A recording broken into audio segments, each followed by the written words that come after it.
sou a Lilian. E eu sou a Larissa. E hoje nós iremos abordar as leis de Steve. No vídeo de hoje abordaremos a lei de Steve e suas aplicações, além de exemplos sobre o tema. A lei de Steve é utilizada para que seja possível calcular a variação de pressão em função da variação de altura em um fluido, como aquela pressão que sentimos no ouvido quando mergulhamos em uma piscina profunda, por exemplo. Ou seja, essa lei permite relacionar as verificações que podemos fazer acerca da pressão atmosférica e a pressão nos líquidos. Dedução da pressão de uma coluna líquida. Nos estudos de hidrostática, quando consideramos um líquido qualquer que está em equilíbrio, temos grandezas importantes a observar, tais como a massa específica, a aceleração gravitacional local e a altura da coluna de líquido. É possível compreender essa análise a partir do exemplo ilustrado, onde podemos observar que a coluna de líquido existente no corpo A acarreta numa determinada pressão sobre o mesmo, devido à profundidade do corpo inserido no recipiente. Assim, a pressão desse corpo em uma coluna de água é dada como produto da massa específica vezes a gravidade local vezes a altura da coluna líquida. Diferença de pressão em um líquido em equilíbrio. Para haver diferença de pressão entre dois corpos em um líquido em equilíbrio, é necessário que esses dois corpos estejam a alturas diferentes. Tomaremos o exemplo anterior como base, porém, adicionando um corpo B ao experimento.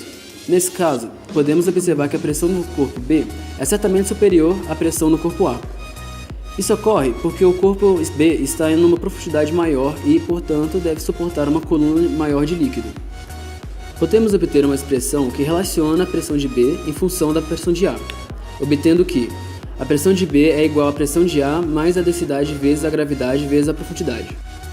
Utilizando essa constatação, temos que nos corpos A e B a pressão exercida pelo peso do fluido, além da pressão atmosférica, é determinada no corpo A por pressão atmosférica mais massa específica vezes a gravidade e a profundidade de A, e no corpo B pela pressão atmosférica mais a massa específica vezes a gravidade vezes a profundidade de B. A diferença de pressão entre os dois pontos se dará então por pressão de B menos pressão de A é igual à pressão atmosférica mais densidade vezes a gravidade vezes a profundidade do corpo B, menos o conjunto de pressão atmosférica mais a densidade vezes a gravidade vezes a altura do corpo A. Ou seja, a pressão de B menos a pressão de A será igual à densidade vezes a gravidade vezes a profundidade de B menos a profundidade de A. Essa é a lei de Steve. Aplicação do teorema. Para aplicarmos o teorema de Steve, utilizamos uma garrafa PET cheia de água.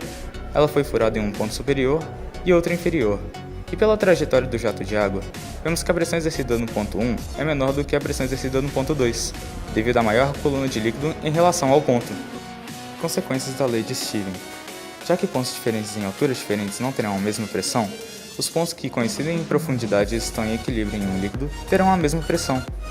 Uma das aplicações do teorema de Steve são os vasos comunicantes. Num líquido que está em recipientes interligados, cada um deles com forma e capacidades diversas, observamos que a altura do líquido será igual em todas as cavidades depois de estabelecido o equilíbrio. Isso ocorre porque a pressão exercida pelo líquido depende apenas da altura da coluna. Então pessoal, se você gostou do vídeo e pode usufruir do conteúdo, deixe seu like e compartilhem o vídeo. Obrigado e valeu!